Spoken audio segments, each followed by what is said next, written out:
Hello, I'm the Nostalgia Critic. I remembered so you don't have to. Knock knock, who's there? Lord of the Rings is awesome! After winning critical praise, box office praise, tons of awards, changing the way many blockbusters are made, and being one of the best known film trilogies of all time, who the hell is gonna argue with that? Lord of the Rings went from being the story that could never be filmed to the best known film fantasy of all time. But that doesn't mean it doesn't have some dumbass moments. I mean, with 558 minutes of film, of course there's gonna be problems here and there. And when you have a film series that needs to bring in a big crowd, you need to take big risks. Some of them pay off, some not so much. And hey, it's still good to look over the weaker aspects of a film because truly, no film is without flaws. And it's fun to review the mistakes and creative choices that maybe in the future could be tinkered with more. Especially seeing how technically these films are still being made.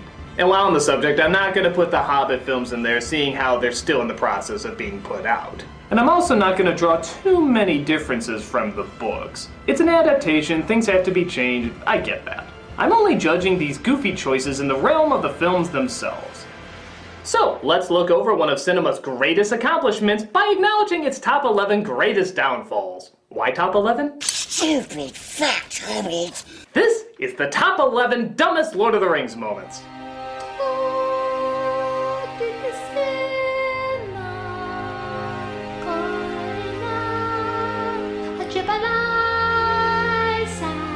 Number 11.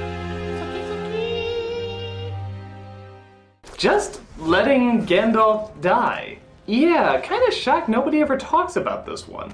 In the book, as well as in the animated movie, when Gandalf is facing the Balrog uses the whip to drag him down with him, causing Gandalf to shout, "Fly, you fools!" as he plunges to his death. Fly, fools!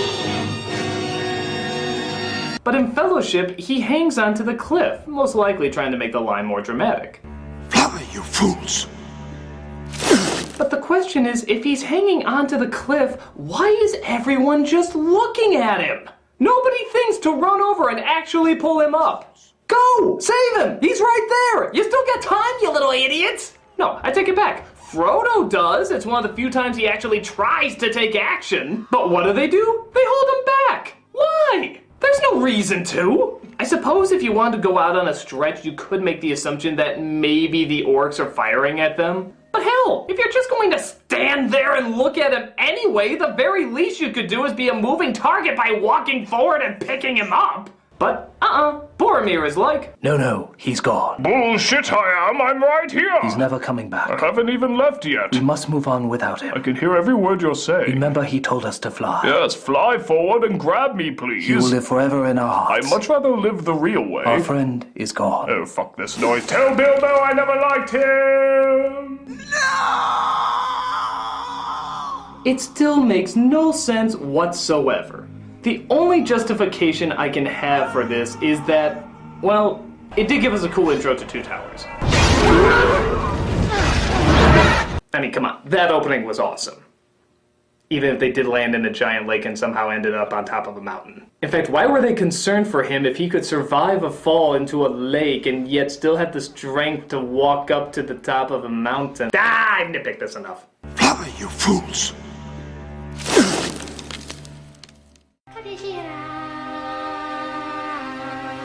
Number 10.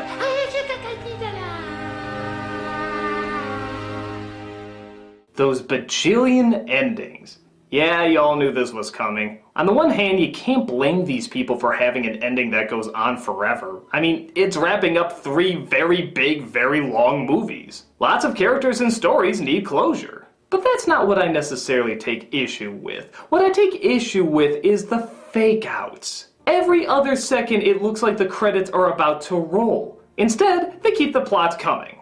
At first, it looks like it's going to end with Sam and Frodo together on the volcano, but then it keeps going. Then it looks like it's going to end with them reuniting, but then it keeps going. Then it looks like it's going to end with them in Minas Tirith, but then it keeps going! And there's still 5 more endings on top of it! There's so many goddamn fade-outs in this film, you could confuse it for the ending of Clue.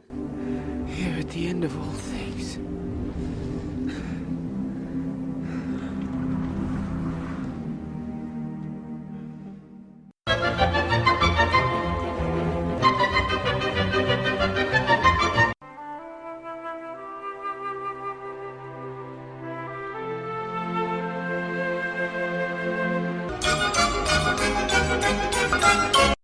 do you pick up the threads of an old life?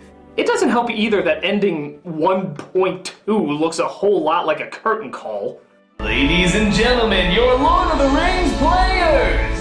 Billy Boyd and Dominic Monaghan as Merry and Pippin, John Rhys-Davies as Gimli, Orlando Bloom as Legolas, Viggo Mortensen as Aragorn, Rudy as Sam, Big Scary Eyes as Frodo, and Sir Ian McKellen as the always enduring, always heartwarming Gandalf. Ah! That is fucking terrifying. Please don't show that again. Ah! By Jesus, that's gonna haunt my nightmares. Stop that. Now, for a lot of people, these several endings are a big complaint, but I put it pretty low on the list because, honestly, I actually do like the endings. I mean, yeah, there's too many and they fake you out too many times, but the actual endings themselves are very poignant and kind of touching. So on the whole, I can't be that angry at them. Maybe just a little angry. And a little terrified.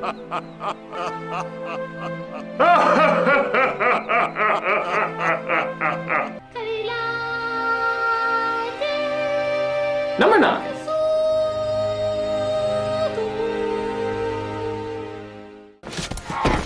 Gimli's idiot moments. So again, when making an adaptation as big as Lord of the Rings, you can't go into quite as much detail as the books can. So a good chunk of the time, characters have to be simplified. Understandable enough. But good God, what did you do to Gimli? Ah, yes, the dwarves that go swimming with little hairy women. At first, he started off okay. He was simple and emotional, but still had a sense of honor and dignity. Let them come. There is one dwarf yet in Moria who still draws breath. But as the movies went on, he just got goofier. And goofier. What do trees have to talk about except the consistency of squirrel droppings? And goofier. He went from being his own unique flavor of badass to just silly comic relief. You could have picked a better spot. I cannot jump the distance, you'll have to trust me. Knock them in! Even he seemed to realize that his whole race merely existed to get a chuckle out of the real heroes. It's true you don't see many dwarf women. And in fact, they're often mistaken for dwarf men. And this in turn has given rise to the belief that there are no dwarf women. And that dwarfs just spring out of holes in the ground. Don't believe me? Just watch this scene and tell me if the punchline music doesn't write itself.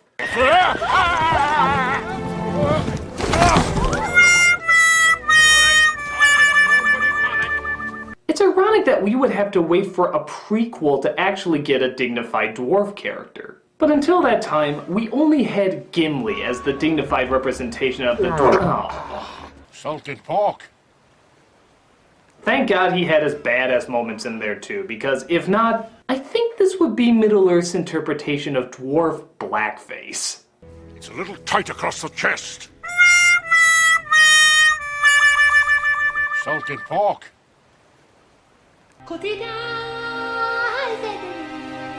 Number 8. Legolas's perfect moments. If one character can be too flawed, then another can be too perfect. Again, Legolas started out as a very precise, somewhat advanced hero in the first movie. But as the films went on, you started to wonder why he couldn't just fight this war himself. Look at this son of a bitch! While everyone's doing their best to fight off soldiers on ground, yeah, Aragorn's like, hey Legolas, would you mind bringing down a 5-story elephant? Come on, you can do that in your pointy-eared sleep. But the bizarre thing is, he can! Without even batting an eye! Is there even a bead of sweat on his forehead?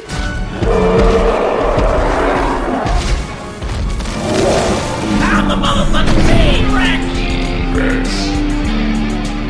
Why is it there was even still a struggle at Helm's Deep? At first it looks like all the humans are gonna have to fight, but then, look, they suddenly get an army of giant dinosaur elephant killers. This battle should be over in 10 minutes. Look at the scene from earlier. Their fighting skills seem too good to be true.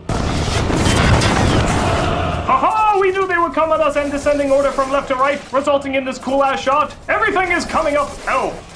But even with all these badasses on their side at Helm's Deep, even then Legolas has to show off. By going shield surfing! I'm sure that was essential to taking out those 5 guys you could have just as easily killed walking down the stairs. Wow! Oh my god, that was awesome!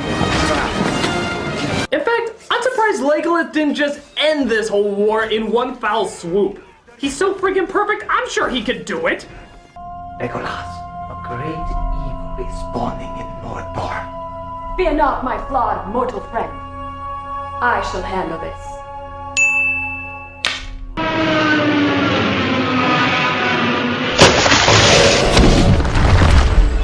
Like a motherfucking boss. Legolas, you're too good to be true. And that is precisely the problem.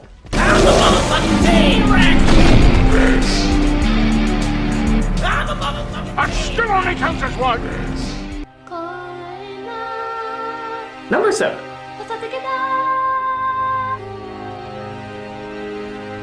Those close-up shots.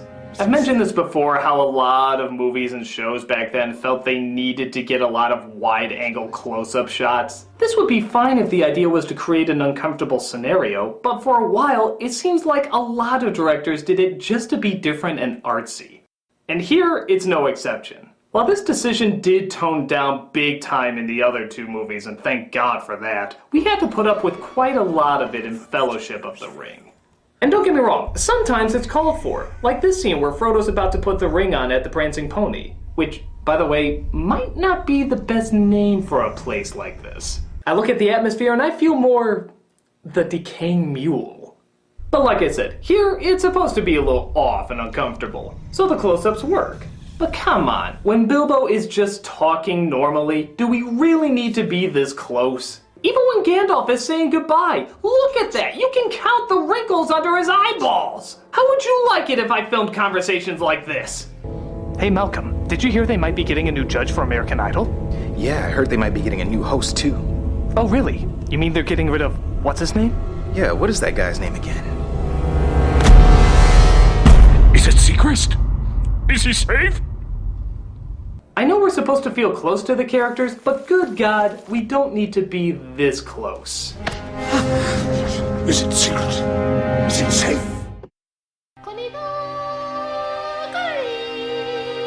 Number 6. Denethor. Just Denethor. If there's any character I think was more over-the-top simplified in these movies, it's this one. And I know a lot of you may disagree, but I got some serious issues with this guy.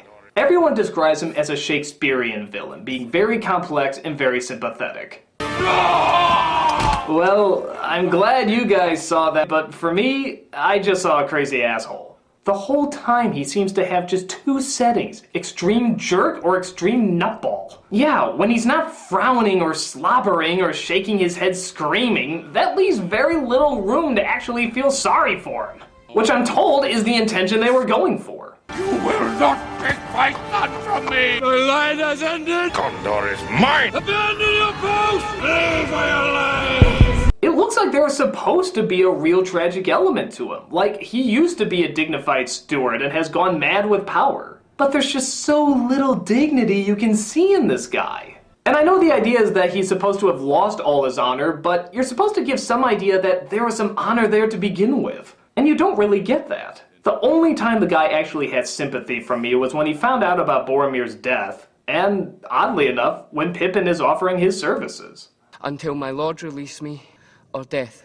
And I shall not forget it, nor fail to reward that which is given. He does actually seem thankful and somewhat kind in this brief moment. And I'm not saying we need a ton of that, but we just need more than what we got. But no, we need obvious symbolism to show that the decision makers in their ivory towers don't understand the fragility of life. Mist and shadow, cloud and shade, all shall fade. I'm ignorantly benign! Come on, if I wanted slurping disgustingness, I'd go watch more of Gimli. Even his death seems over-the-top goofy. Just when they're about to give him something close to a remorseful moment, what do they do?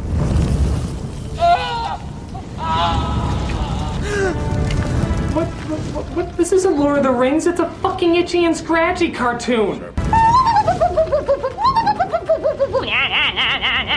All I gotta say is, if you were looking to create a sorrowful Shakespearean villain, my guess is you need a little bit more dignity than this. We'll be back in a bit. Until then, let the emotional weight of this scene sink in. Hey, I can see them filming Hobbit Part 12 from here!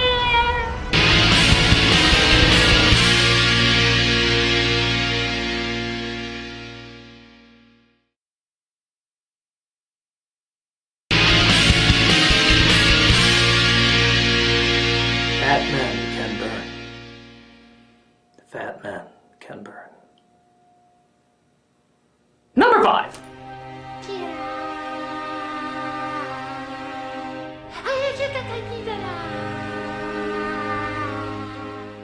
I'm not dead! There's a saying that nobody ever really dies in TV, that there's always a way to bring a popular character back. Well, the same definitely can be said for Lord of the Rings movies. First they think Gandalf is dead. Hallelujah. Then they think Merry and Pippin are dead. Hallelujah. Then they think Aragorn is dead. Hallelujah. Then they think Frodo is dead. Hallelujah. Good God, I thought the ending had too many fake outs. This is like a new world record. Hell, they probably cut this Mouth of Sauron scene from Return of the King because it was twice that they did a Frodo death fake out. I have a token I was bidden to show thee. Know that he suffered greatly at the hands of his host. We've done this already. The whole spider killing him thing. It didn't fool us then, it isn't fooling us now. Honestly, we just want you to open your gates for a moment. Legolas!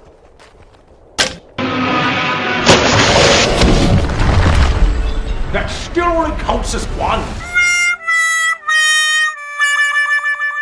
In fact, I think the only reason Boromir never came back is because Sean Bean has it in his contract that he has to die in every single role that he's in. And stay dead!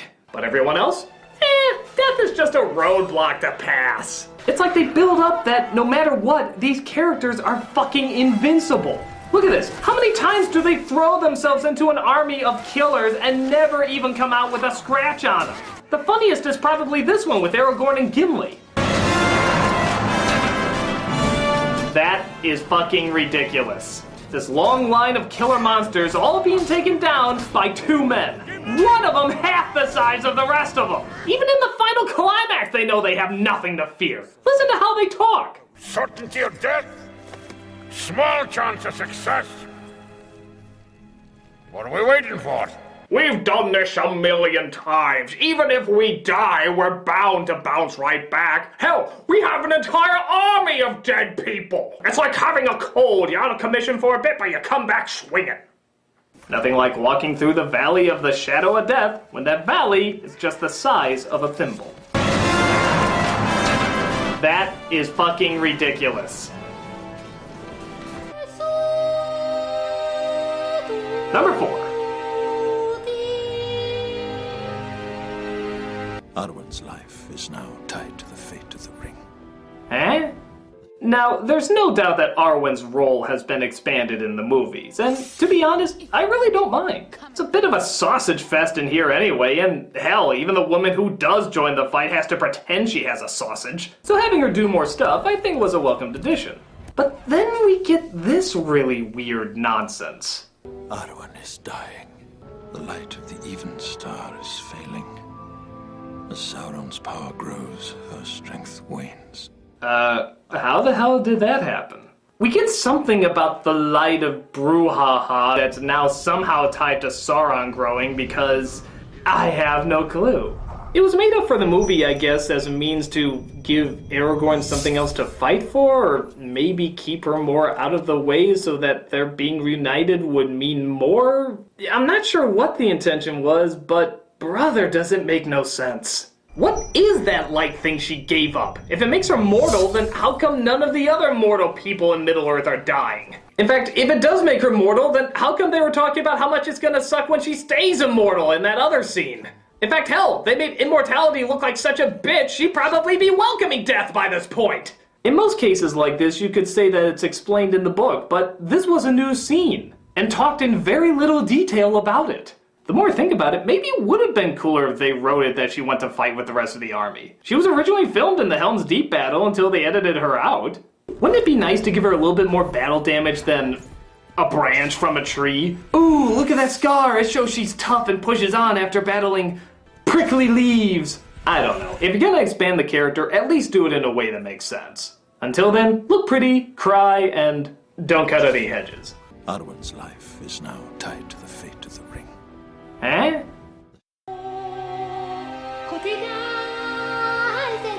Number 3. Sam and Frodo's gayness. Okay, now let me make one thing perfectly clear before anyone has a heart attack. If Sam and Frodo were actually gay in the story, I wouldn't care.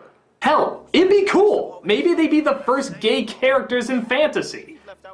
Openly gay, anyway. But that's not what bothers me. What bothers me is that the intention was not to show the power of love, it was meant to show the power of friendship. Having a friendship and being in love are two different things. There's the love you share for a person you have an attraction for and want to live the rest of your life with, but there's also the love for a determined person who will always have your back and be by your side. And the reason that bugs me is that this relationship, while I do believe unintentionally makes them look more romantic than friendly, is that it's obvious Tolkien wanted to show the strength of friendship, for reasons of nobility and caring rather than lust or romance. Lust and romance is fine, and we see it everywhere in big epic stories. But that's not what this is about. This is about two people who care for each other as the closest of companions. And truth be told, there's only a few popular stories I can think of that really dive into that.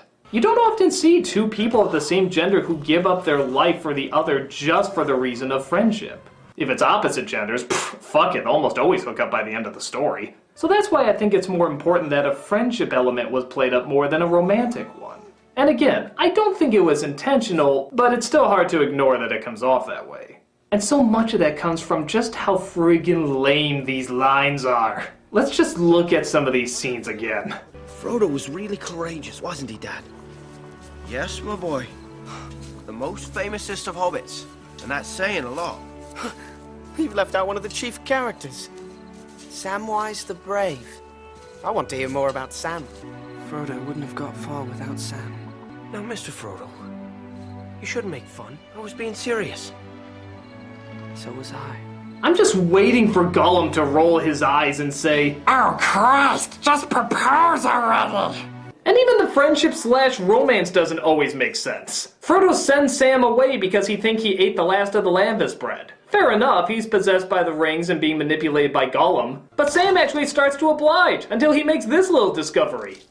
What exactly is he supposed to realize there? So I didn't eat it! Wouldn't his return have been a lot more powerful if they didn't show this scene? If Sam just said, fuck it, he's my friend, I'm gonna go and fight for him anyway? That would have been a lot more noble. But no, he had to realize that he didn't eat the bread that he realized already he didn't eat. Huh?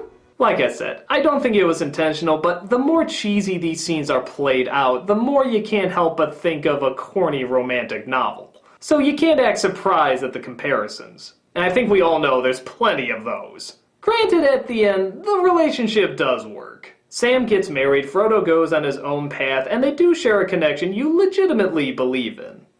Just maybe you believe in it a little more than what was intended. I can't carry it for you, but I can carry you!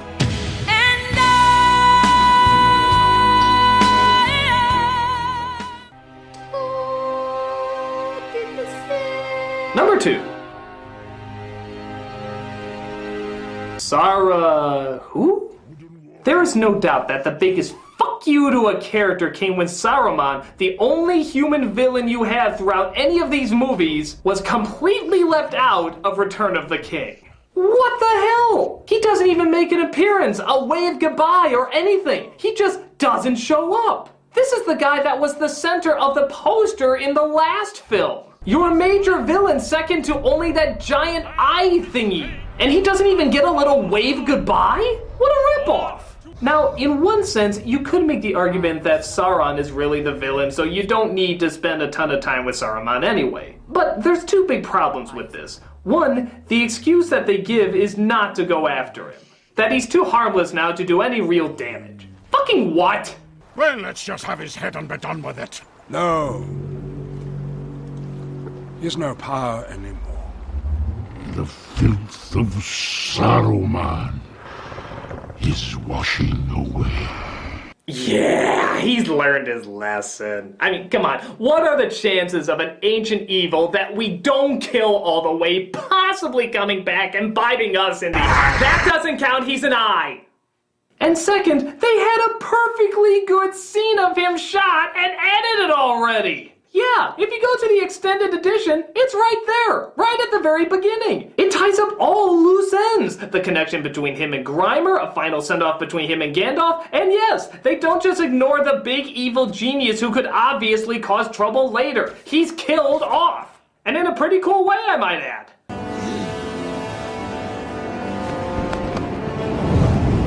Well, I'm sure he can survive that. Maybe not. I guess this scene was cut for time, which normally I would understand for a film this long. You don't want to overstay your welcome. But it's the second scene in the movie! Nobody's gonna be bored by the first few minutes! Really? Do you think anyone was gonna watch this and be like, oh, this first 2 minutes isn't grabbing me. I'm sure the next 3 hours will be more eventful. God, if it's a time issue, why didn't you shorten one of the other cajillion endings that you had? That's where people started to bitch and moan. They didn't need to know every single detail that went on after the war was over. But we did need to know what happened to one of your biggest villains in the entire film series. Of course, we always want to see the bad guy get the short end of the stick in the end. But next time, try letting us actually see it. Because that short end of the stick can impale pretty nicely. Hey Gandalf, do you still have that 2-for-1 coupon that could get you an extra life at the pearly gates? Sorry, I already used it, no crud. And the number one dumbest Lord of the Rings moment is... those eagles that could have stopped everything. Everyone in the world brings it up, and of course, so am I. Why don't these creatures of awesomeness just fly over Mount Doom and drop the ring off themselves? It's obvious that if they wanted to win this war quickly and more logically, they would have used these damn things from the beginning. And every excuse that people throw out in terms of the movie never holds water. Oh, well, they're eagle gods who don't want to get involved in our world affairs. Well, that doesn't stop them from interfering 1, 2, and now 3 times in all of this. Well, they wouldn't be able to get very far. The evils of Mordor are just too great. Oh, I don't know, they made it to the gate. They seem to be fighting off those ring wraith things pretty good. And even if they didn't, you could have Gandalf nightlight reflect them off like he did before. It doesn't seem like Mordor has very many of those evil flying things. Well, much like Gandalf, they would have been tempted to use it themselves and become evil in the process. For what, a 2-hour flight? If Frodo can resist for days on end, I think all the wise spirit gods can hold out as well. And shit, how the hell are they gonna put that ring on their claw anyway? Well, they stick out too much. A sneak attack makes much more sense in the grand scheme of things. Really? Because how many times do Sam and Frodo get spotted, captured, and injured? For every day it takes them to walk on foot, thousands of lives are probably being lost. Let's face it, people, it's only by pure fucking luck that this plan worked at all. Even Gandalf, several times in the movie, acknowledges this was probably the dumbest strategy they've ever come up with. I've sent him to his death. Oh, why the hell did I do this? I should have used the eagles. I think all of us know how the ending of this film really should have gone down. Let's go back to that scenario we demonstrated before. I have a token. I was... Yeah. Legolas. The dwarves say Merry Christmas, motherfucker! Whiskey.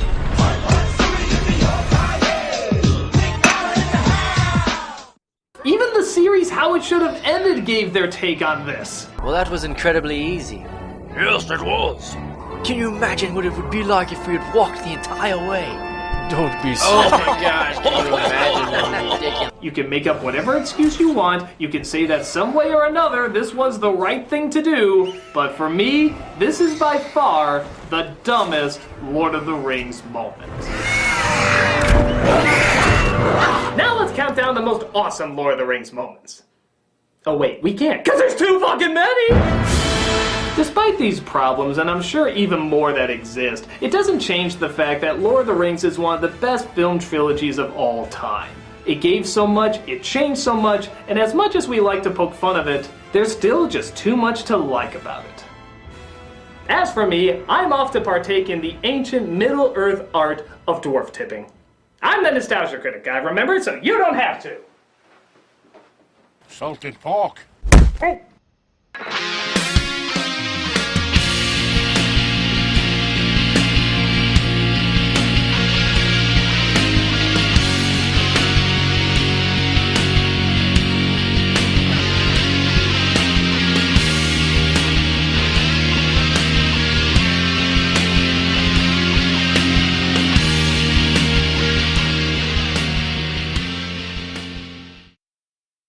I shall handle this.